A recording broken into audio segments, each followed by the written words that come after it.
G'day, mate 40 here. So I was listening to Dennis Prager talk about how he had tremendous success early on in life. So about age 22, 23, he realized he had formidable qualities of charm and verbal persuasion, and he decided that he was going to use those for God and for goodness, and that he was just going to be a vessel for certain important ideas such as ethical monotheism, meaning that God's primary demand of us is that we behave ethically. So he just sees himself as a vessel for certain lofty, morally improving ideas. And therefore it was his life's mission to teach people the difference between right and wrong, to morally educate people, to sensitize people with the importance of behaving in an ethical manner. I remember when I heard this first from Dennis Prager on KBC radio in Los Angeles around 1988, I found it an absolutely intoxicating message. So can you imagine going through life feeling like you are a vessel for God and that you have a mission to teach people about right and wrong? Absolutely intoxicating vision. And how would one not feel important with such a mission? So that's like morally elevating. It would be psychologically and personally strengthening. It would give one passion, meaning, purpose. A lot of great things flow from that type of thinking. Now, is it true?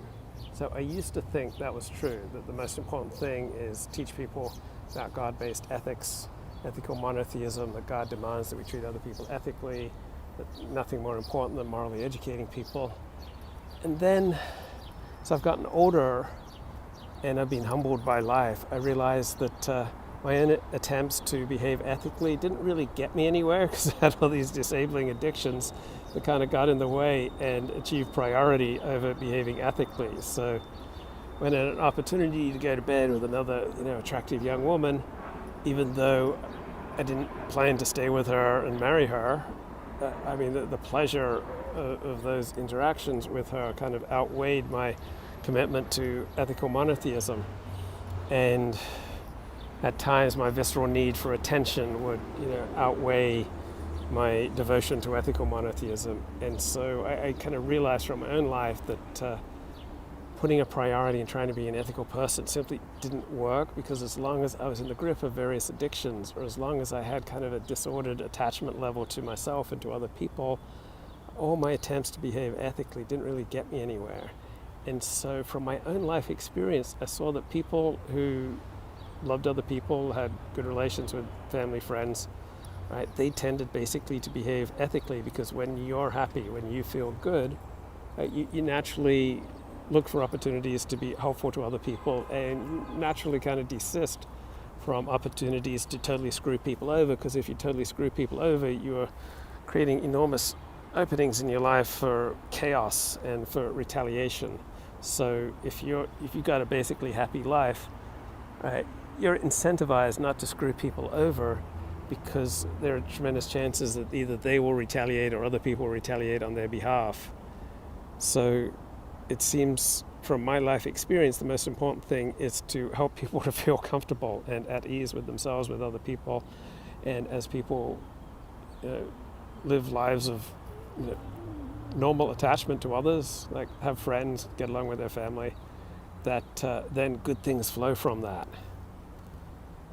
as opposed to trying to morally sensitize people to various moral rules, because there aren't really a lot of moral rules that you can apply to life. It's basically an orientation. If you're at ease with yourself, then you're not going to feel strongly pushed or incentivized to disrupt or damage other people, because of how disruptive and damaging that could then be to your life. If you've got something precious going on in your life, you're not going to want to risk it. If you don't have anything precious going on in your life, then you can behave in all sorts of haphazard and dangerous ways. So you see with like serial killers, they're almost always loners, but when you meet people who, like their family, have friends, right, they're rarely just totally needlessly cruel. And then I was also impressed by the example of, say, Japan and South Korea. These are like overwhelmingly far more law-abiding societies than any Christian or Jewish society, right? Japan is overwhelmingly a secular country. It's not a religious country. It's not a monotheistic country. And yet They treat their families far better. They have far lower rates of crime, far lower rates of violent crime. Overall, they just behave in a far superior manner to any extended Christian or Jewish community of which I'm aware. So if Japan, for example, without God, without religion, without monotheism, without ethical monotheism, if the Japanese consistently behave better, including in their diaspora communities in Brazil and California, and if they consistently behave better than the monotheists around them, then maybe God-based ethics is not the most important thing in life. So we all naturally think that what we do is really important. And my father was a theologian, so he thought theology was the absolute numero uno of all disciplines. And Dennis Prager has this life mission of teaching people right and wrong, which is, should just fill you with a tremendous sense of importance. Like, what could be more important than morally educating people? But what if morally educating people is not particularly effective in morally uplifting people? What if the most important thing that determines the morality of someone's behavior is the quality of their relationships, which is a reflection of one's own relationship with oneself? So to the extent that one can encourage other people to feel increasing sense of comfort and at ease with themselves, including their own inclinations towards doing selfish, mean, nasty things, then you would open up space for people to have better relations with others. Once you have better relations with others and you're at ease with yourself, then you have something precious going on in your life and you're not going to want to risk it. And then basically decent and sometimes generous behavior simply flows from people being at ease with themselves and with others and having something precious to partake. So I'm thinking about the lever of how strong our drive is to feel more important than we are. And you can use that inclination, in a pro-social direction or an anti-social direction. But think about for the live streamer, the pundit, the nationally syndicated radio host. How does he get his feeling of importance? So compare my perspective, for example, with Dennis Prager. So Dennis Prager sees that we have been living in a civil war, a non-shooting civil war for over 20 years, versus me, who thinks that we have, with all our problems, we have things pretty good in the United States. So who is more important? The one who is able to detect the fault lines of a civil war, ripping our country apart. We're on the verge of mass genocide, right? Or one who says, things are pretty good. Who's more important? The live streamer who tells you that we're becoming more and more like Nazi Germany every day. The pundit who says that society's headed for the apocalypse.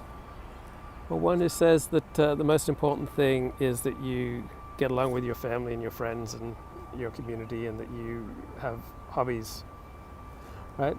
So my perspective is the most important thing in your life, where you should get your primary sense of meaning, purpose, identity, and excitement, is from having kids, from having a spouse, from having a family and having an extended family and getting along with that extended family. And then if there's space after that, then bringing friends into your life. So I'm not married, I don't have kids, so there's a lot of space in my life for friends. Normally, I think family should fill your life, but if family doesn't fill your life, then you should fill your life with friends.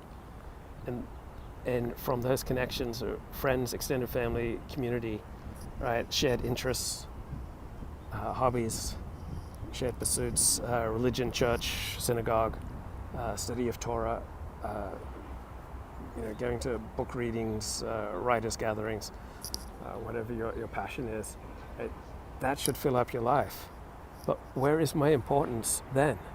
Right, compared to a person who says the most important thing is speaking up about how outrageous this indictment against Donald Trump is.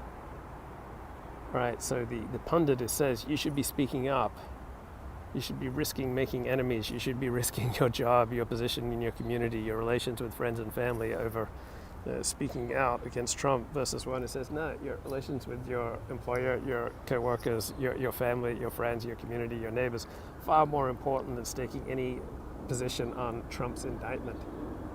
So it seems like we have perverse incentives for the commentator on politics, the one who stresses how important it is to get politically active versus the one who says not important to get politically active. Obviously, the one who says it's important to take these public stands, to get politically active, to join the fight, to take back your country.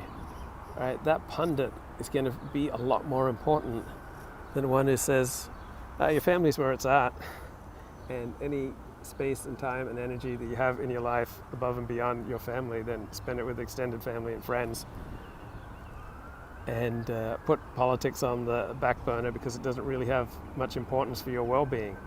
Right? With my traditionalist perspective that family comes first and then friends, and that politics shouldn't really have much to do with your well-being, your happiness, your purpose in life, how you spend your time and energy, then there's very little importance to what I'm doing. Like if I was able to look around and say, my God, guys, there's just signs of a civil war. Do you see these signs of civil war all around you? I see these signs of civil war. We're becoming more like Nazi Germany. Or the most important thing in life is to teach God-based ethics, ethical monotheism. Or I'm here, I'm a vessel for God. Guys, I'm a vessel for God. I'm here to teach people the importance of ethical monotheism and moral education, right? Those, fundamental teachings of Dennis Prager, they should fill him with a sense of importance because he has an incredibly important job to do, and he should have an incredibly important role to play in the lives of those who believe him. But someone like me who says your primary meaning, purpose, and excitement in life should come from your family, and politics doesn't really matter much for your well-being, that it really doesn't matter for the quality of your life. In the overwhelming number of cases in the United States, who is president? Right? Then there's virtually no importance to what I'm doing, which is what I think. The only reason I'm doing this is it's a bit of fun for me. It's a way of thinking out loud, getting a challenge, refining my thought. And so I do this because it's fun. It's the equivalent of playing chess or basketball for me. And I think I may have a positive effect on some people. And I think this has a positive effect on me because I get your responses and your challenges, which helps me to think more clearly. And because I don't have a family, therefore I have a lot of time for intellectual interests, such as in politics or live streaming or blogging or punditry or talk radio. So I've got all this time and interest and energy available for these outside interests. And so I want to refine my thinking on these outside matters precisely because I don't have family. But the dissident live streamer who's telling you, all the mainstream media are lying to you, all the institutions are controlled by leftists, which I agree, they pretty much are controlled by leftists. That doesn't mean they're always or primarily lying to you. So sometimes the mainstream media gets it wrong, sometimes the dissidents get it wrong. But for the dissident pundit who's pointing out, whose primary focus is on how everyone's lying to you, they're manipulating you, they're gaslighting you, guys, they're gaslighting you. Enter in promo code Democrats, satanic pedophiles. There's a tremendous sense of importance that you would get from that. If you're convinced that the powers that be are just constantly lying and gaslighting to you, right, then you have a tremendously important mission to expose the lies of these satanic pedophiles. My perspective is that I'm a deeply flawed human being who probably is frequently lying to you without consciously knowing it or just deluding myself, and that I don't think that the people who pump out the news in the New York Times or CNN are any more mendacious or unethical than I am. I don't think the elites are morally inferior to me. I don't think they're inherently more gaslighty than me. So I think, I can supplement and challenge New York Times coverage at times, but overall I wouldn't put myself above New York Times or any mainstream institution or source as a fount of impeccable wisdom. Not that important. But if I was able to convince myself that all our major institutions and media are just constantly gaslighting us, think about how important I could feel.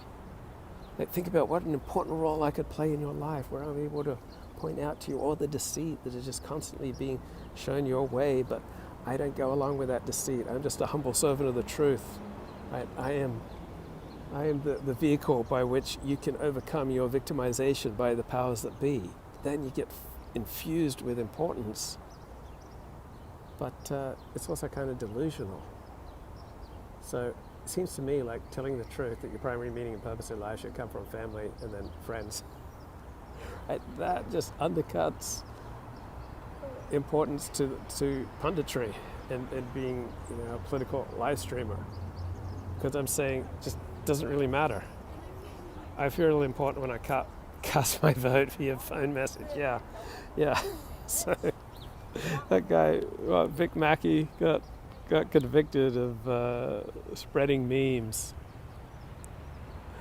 But I don't think it really matters. It shouldn't matter to 99% of Americans. More than about 2-3% of their happiness levels, should be determined by the results of elections going on around them. And if that's true, then the political pundit, right, isn't very important.